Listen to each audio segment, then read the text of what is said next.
Asomna numinini leiraga Donga Jacobka school kaba hore. Matam khara school karudraga amu school kaningnasu Jacob uni khanbada Don matha sare. Bana class sanglakpada Jacob ka Roger ka leirami. Roger na bye. Donna bye nungairiba. Roger na nungairi haitare. Khali maya higat kai thaza hoi priya hoi lai. Thazana Hema kay numit no hisabya nahan kay school lakti kay gino.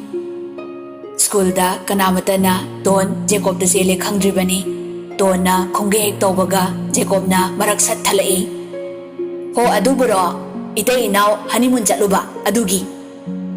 Don na Jacob da mamit khani yengi. Roger na oina pakat pire. Roger na as bye nang kalan sidi. Don na Nathwai masado morning ready tumilayo. Jacob na kaino school sida laiba kananto pau tadro. Natte bai nangbu mayamda tona khuri chen bai pau ka amta tamdriba kaigino ba. Mayam du loina nga e Roger di khangle Jacob phazarani haiba khanbaga tawbaga tona brabro sang silaklaga mamaida kinna thinjali. Tona aisa kyam yon thige haiba no ha nang hatora homo. Roger na As bye se to se kanagano bye Jacob nangsu matang sa de. Jacob na matang sa gira charoida aseng mado haibani. Don na nang na khangada ba ai nang nungsi de nungsi ba sunga moy ai na nungsi jaba misak lai nang mo nungsi drasu tokthok bangang thok padi nungsi alo. Wai kharadu hairam naga Don magi bench da famkhre mamanabi singsu krem ta hangdre tumin leinei. Don mamaidu beg to the opsilaga lay. Jacob su Don gi wahi kharaduda thamoi kaire. Roger pau nungai bidre. Roger na tabna bye. Don gi magun fasana hana khangko. Amana amagi magun khangnadradi karamna leiminaba nungai gani. Jacob su tabna thawoina mamanabi singgi mamangda haibani. Hoi bye. Aina Don bu nungsigiba pamjarubana. Mahaki magun khangludre. Roger na madi saudabi tapna them hayo. Mana yadaba tawgano. Karemnaba miusitaba yadabane. Jacob na hoi bai. Mathangdai ai mana nungairoidaba wahai ama phau hairaroike. Roger na yarikai fasana hayo. Mana saugera fugera manaruno. Kona masu tapna nungsijarakchani. Oza mathang changlakuna numitugi class singsu tangkhai sangsilakle. Break matamni Don break da karimata thoktre. Nahan makai school laudabagi note singalaga leiringaida Roger changlai. Roger na bye kaigino thoroktride. Don na bye ai si miyam se singatau leibasida thoroktabane. Ngasidi chaning thaning basu phaudre. Roger na se adudi lese charo. Don haifet noklaga thanks bye. Roger na asukuina tinarakpada thanks hainadraga ngasina kaigi. Don na khangde bye ai handakti kaigumba matamda wakal thoktaba yawe. Aise hanaga yam khenarabra bye. Roger su nokfet tawraga tapna bye ahong bye base matamna purokpani. Kem ta khalunu se laibakta tamlambani khandoklo. Don na kaida lehore homodo. Roger na bye fagera faroira hojikti adumaina haiganu. Jacob se nangi oirabane.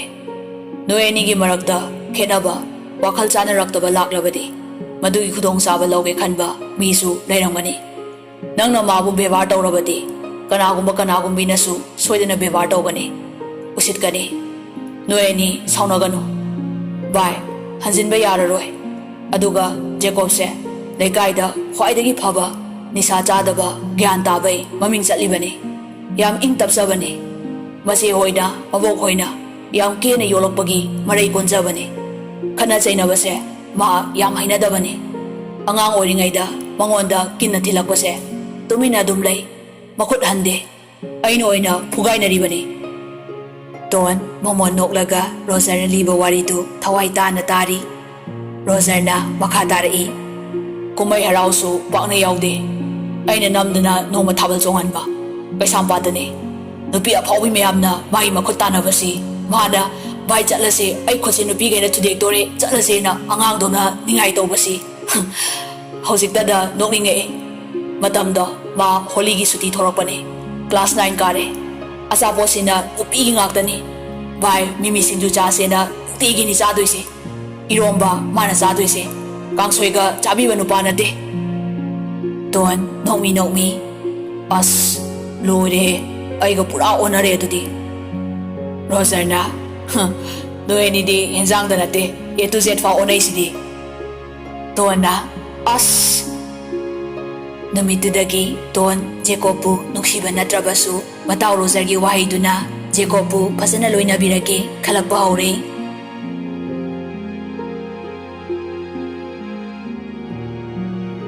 Ton school halakpagi lambida nomi lai. Bana nokpadu uraga ahalamana. No Noi matam se unaling mo pao nopo matam ni. Tona bobok toibe nokning ba ningsing lakwa adugini. Ahaladuna ningsing na nok toba yang walida nangi dudi horok tangai bani. Ton ahalduna harakpaduda amuka henna nomi toraga mayum rom da sanglai. Channa Cheton halakpa ngai betawari. Tona Adudi charamu yadro ai khalaso chise lalabo. Channa macheton mi khudang pairaga problem chinnaga makhoi ka da sangkhre. Tona kaidorage. Channa akhoi cheto message thari. Daru ki unaba chatkibani college nate ado hange yadrena hari. Tona ipana soiraroi adai aisi yawani ngangmada. Channa adi wadi Chendabi Asu, Yaudori Bani Ngamba, Kat Carponi animak. Tona, Adi Kat Bahoragena, Hosita Kalam Nangari Bani, Kat Bahodri. Channa, Ho Katlo, Adugam Kachelo. Tona, Chela so Nupama Naroi. Channa, Watidi, Adedi, Cheton Marita Narekoiga, Bazigi Mihulduga, Adum Intokrani. Tona, Tumileuda, Mondrang Acta Sanage. Channa as aini chichi halaktabai mathasari aduga mana mondrang sanagi kaina. Tona mina selaga nangno wabiriro mai matam lakpai ni aina soibani magina matam laksabane yare sanjya sanglani thabak tung loisaluro. Channa maoidoraba chetonsu imungi thabai khangse kharadi mating pangba yabani ada amta hidadana janaroi ko. Tona Adunabo police oraga chatori bane. Karigi mungi thabak no maharani oidoine ma loina tohandoine aigi phirolsu suandoine. Channa as sana horo mondrangdo aida thoksakragi.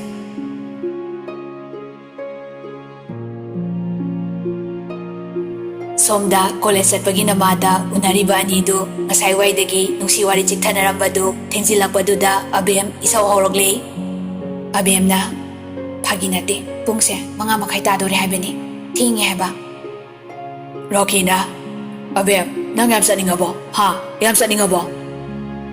Abemna, Hosaningi, Asukting Lasipo, Janing Dedicano, ID Pagiga Malore, Janamaki, Da, Watitono, Baba Matayam Saribani, Akoitongi, Aigiamu, Maisalangan Babamdi.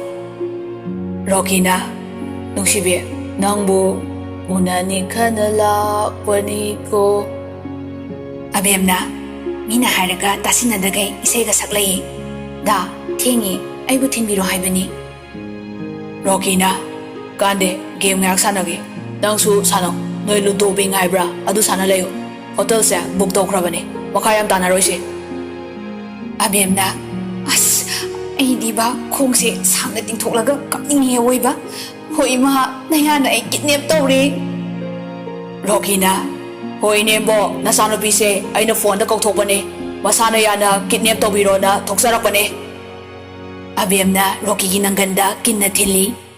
Nang, Unasi Haraga, Chin Basibu, Isana Yabra, Aidiko, Haying Isana, Yadi Kumduini. Rokina, Farigano, is a Dabi Bitolaga, Atopa Mamu, Sien Vaiduni. Abemna, Aya, yam usiti. Mase, masamse phoigeda. Abemna Rocky gi masamdu makhut ani changdana phoidali. Rocky na, as, hingsabi, sirene, as, thado. Abemna, ai thilo haibani. Rocky na, engonda yengo. Abem ikaini luktharaga lei. Tali, yengingdi. Rocky na, ꯆꯦꯟꯁꯤ ꯌꯥꯗ꯭ꯔꯤꯕ ꯑꯩꯉꯣꯟꯗ ꯌꯦꯡꯕ ꯉꯝꯗ꯭ꯔꯤꯕ ꯄꯨꯝꯅꯃꯛꯁꯦ ꯅꯪꯅ ꯑꯩꯕꯨ ꯅꯨꯡꯁꯤꯕ ꯌꯧꯗꯕꯩꯅꯦ. ꯑꯕꯦꯝꯅ ꯌꯥꯔꯦ ꯂꯦꯞꯄꯣ ꯅꯨꯄꯥꯒꯤ ꯇꯥꯠ ꯍꯧꯔꯛꯑꯦ. ꯔꯣꯀꯤꯅ ꯅꯨꯄꯥ ꯀꯌꯥ ꯀꯣꯏꯔꯛꯀꯦ ꯅꯨꯄꯥꯒꯤ ꯇꯥꯠ ꯌꯥꯝ ꯈꯪꯉꯤꯁꯤꯕꯣ. ꯑꯕꯦꯝ ꯑꯣꯏꯅꯕꯣꯏ ꯀꯩꯕꯣꯏ ꯀꯞꯉꯥꯡ ꯉꯥꯡꯉꯤ. ꯃꯈꯨꯠꯇꯨꯁꯨ ꯔꯣꯀꯤꯗ ꯄꯪꯐꯨꯗ ꯐꯨꯏ. ꯑꯩ ꯅꯨꯄꯥ ꯀꯅꯥ ꯀꯣꯏꯔꯛꯀꯦ? ꯑꯩꯒꯤ ꯐꯥꯔꯁ ꯂꯞ ꯅꯠꯇ꯭ꯔꯣ ꯗꯗꯥꯁꯦ? ꯑꯗꯨꯒ ꯑꯩꯕꯨ ꯅꯪ ꯔꯣꯀꯤꯅ ꯅꯨꯡꯁꯤꯕꯤ ꯗꯗꯥꯅ ꯂꯛꯅꯕꯅꯤ ꯀꯞꯀꯅꯨꯁꯦ. ꯔꯣꯀꯤꯅ ꯑꯕꯦꯝꯕꯨ ꯃꯊꯥꯅꯨꯡꯗ ꯅꯨꯡꯁꯤꯅ ꯀꯣꯟꯕꯤ. ꯃꯈꯨꯠ ꯌꯦꯠꯇꯨꯅ ꯑꯕꯦꯝꯒꯤ ꯃꯃꯥꯏꯗꯨ ꯅꯥꯟꯕꯤꯔꯒ ꯈꯗꯥꯡꯗꯨ ꯈꯤꯇꯪ ꯏꯟꯈꯠꯂꯛꯏ. ꯔꯣꯀꯤꯒꯤ ꯃꯃꯥꯏꯗꯨꯁꯨ ꯁꯨꯝ ꯅꯛꯁꯤꯜꯂꯛꯏ. ꯅꯥꯀꯟꯗꯒꯤ ꯑꯕꯦꯝꯒꯤ ꯐꯣꯟ ꯁꯠ ꯈꯤꯡꯂꯛꯏ. ꯂꯥꯎ ꯍꯥꯏꯒꯦ ꯂꯥꯎ ꯅꯨꯡꯁꯤ ꯍꯥꯏꯒꯦ ꯂꯥꯎ ꯑꯩꯒꯤ ꯊꯃꯣꯏꯗ ꯂꯩꯖꯕ. Ringtone ꯃꯈꯣꯜꯗꯨꯗ ꯁꯥꯒꯠꯆꯔꯝꯕ ꯔꯣꯃꯥꯟꯁꯀ ꯄꯨꯡꯁꯥꯏ. Rockina, as, minay masa kanano. Rockina, phone du pairaga sat yengi. Noi tomboy dun eh. Abem na, ha, kaday no. Hello, Don. Don na, chen gaya so ay warapot loiraga chelo ay mana. Abem na, hoy, lagi du di. Don na, nanasana yan cheliro. Abem na, nati. Don na, aduga lagi kaina hausi laga nang hingni khaliro chendau do chelo phagi do bane ima da hai krabane ima na halo hayo ye ado halano ngasai ayuk tagi unabani na loiramani hanbiraklanu ko thame. Abem na, as aidi kapningi da. Rocky na kaya reino. Abem na, chelo halaanu aibu loiramani yi. Rocky na, adune hausipu haluraga nangbu nakoy na naupi ani na faw thasabiraroine. Abem na thasabidrasu isana di khangse aise leisabini. Rocky na ado itardi leisabi fam haidolage. Abem du humang kangi khatkan koda akhoi tonda chelurasu pio oriko aisu luhongdri phaw pio oisage. Rocky na wayong ngangnarosida chen manumita sumaina samna thadokibasi nupi noina isadabi taptai lauraga nupa topa mo koibase yam kana sana khalai aduna lemangan yadre. Adu hairaga abengi manakta Rocky satsang silai.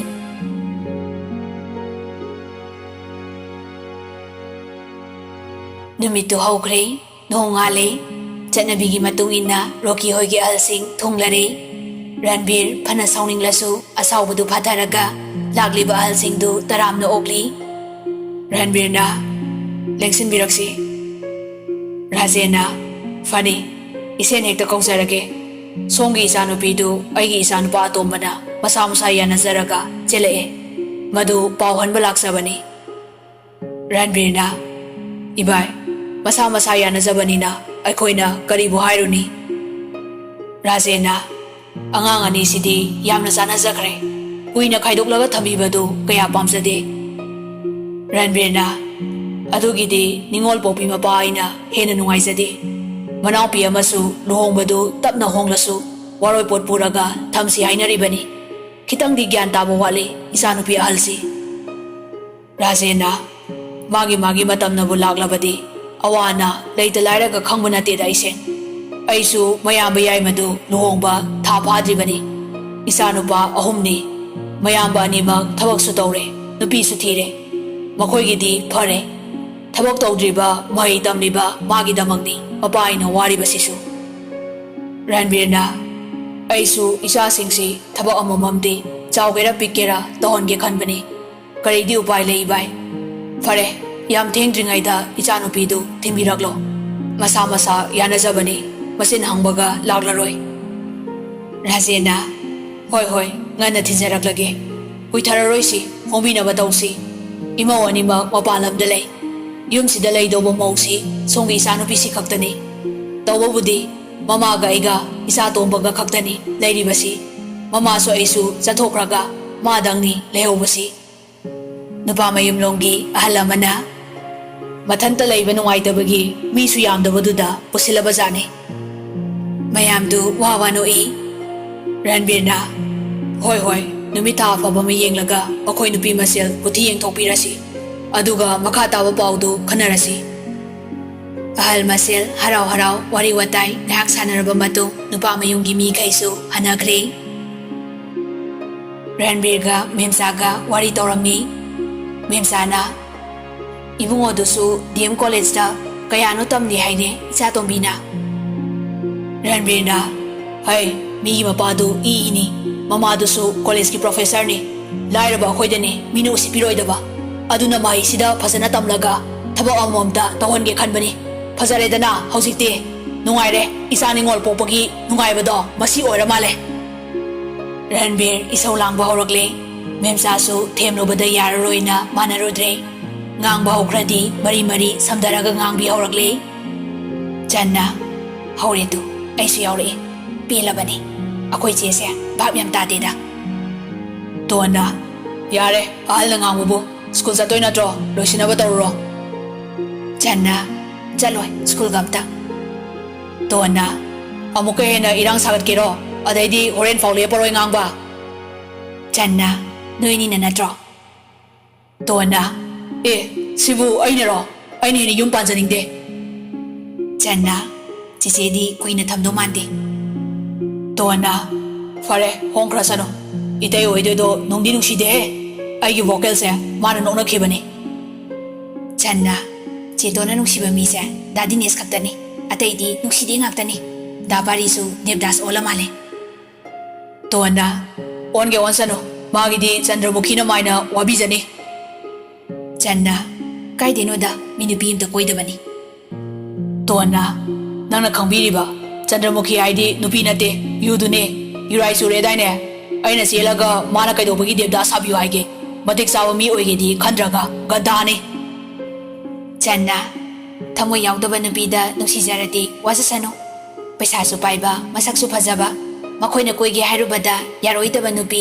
leitrakansida thamoy pandaba nupida nungsijarati wasagedani Tona nangi dubu aigi misanglo parigi misanglo yam hayada wangangba hey thamoy panbi nangi koinarodana Channa aduga marup anidu hatokna lo hairiro Tona angangsi marol sumaktore nate nangmu marup ngaktani haikidaine chahi matangduga kueroi nangsu adaidi ipaga imaga bora khau pairaga chasarajani Channa ekhoidi damada wachari nurse ko oikini masimana wari ngak sanaraga chansu school jatkre yumda sum leiba hainadabagi ton thabak subam dalai thoina ton school jatrabo Tona da thoi kharle ga chatke ado aisu yumda leibase boring yam sui thabak subu yarke kai taroge Dineshna Ton adui saru yungi thabai nga oina haisilo sidi nupi gi thabak nate maoiraga sigumba sidi chanaroi imungi thabakna maru oirakani Tona Dadines ai imungi thabaka amta tawroi kaidobai tawdoino ayam sauningida Akasna hausipu sauningena kaidoruni san phajabi ada nungaina leirasu nupi amagi sinphamdi haisinko Dineshna adune nupi gi sinpham haitradi mina alaman phau yauna nongna doini aduna isandi maramobani sakado fasana thong thakpa tamaulo matam leiringaida Tona matamgi wadi damad leirida ai police ko oikini hekta tarai luhong ya ponte mi ot khidori bani Ton adu hairam laga imung da sanglai mana sanglakbada phone lapai makhol tai adubu nanghaudre kanano yengbada Jacob ki miss call leirami message su ahum leirami Ton message tu sadang dui Ton noi se do chele hai Roger na chumbro Roger dadi hairaga aingon dadi haibirakte ado ai khoni gi waroi poto ring amamam sinabagi party ma hapse ya bro Tona nuksi gidre saita Ton masinga du tunthoga message reply halli Oi, ring sinabay party kaina vocal do ana surgery tawso. Yam hainade. Amadasu reply sat alai. Asingba, ay vocal se nang yam hainadrabo. Ado ay sunang vocal do hainaba khara watle. Onthokna rasiro. Dona, kaya do usitribo homono. Reply mo pirami. Nangbu ay nungsi haidane. Ha, vocal su nungsi ado erede. Aduga ay di nang nungside. Aduna vocal di nungsi halo. Jacob na, nungsibi, nang vocal do ay lausarage. Nungsidaba ay vocal se nang lausaro. Don, isung karai. Hey, homo, nangi hawk taba vocal do ay pamsade. Yare, message ka tharagano. Nungsidaba kaise, kaya nungside nang khangbra. Hu tarir mo khagay nungsidaba zali. Amadasu halagi nupa nate. Baso karem na boy oy na boy adum reply pirai. Nungsiba kaise, kaya nungsi hingsabi nang na khangdabay ni. Hingsabi ko sabi oraso ay rin ang nungsirisi. Example haibabu, sweetheart, sarangyo. Dona, noy napagi sarangyo oro, ha, makrangyo oro. Jacob na, kay haino dude, asing bay nungsi hairo. Dona, nakrang do segay haiba, kangaba, may sasara ka no homo. Jacob na, hema, segay biulao, tamoy sisu, segay bilaro, isibi. Don, handamukti phone do lakta na langi. Don na, masi niya mo siloy dori. Kung sase, pupok sa eda, mayum sa luge, kami, at usita ba?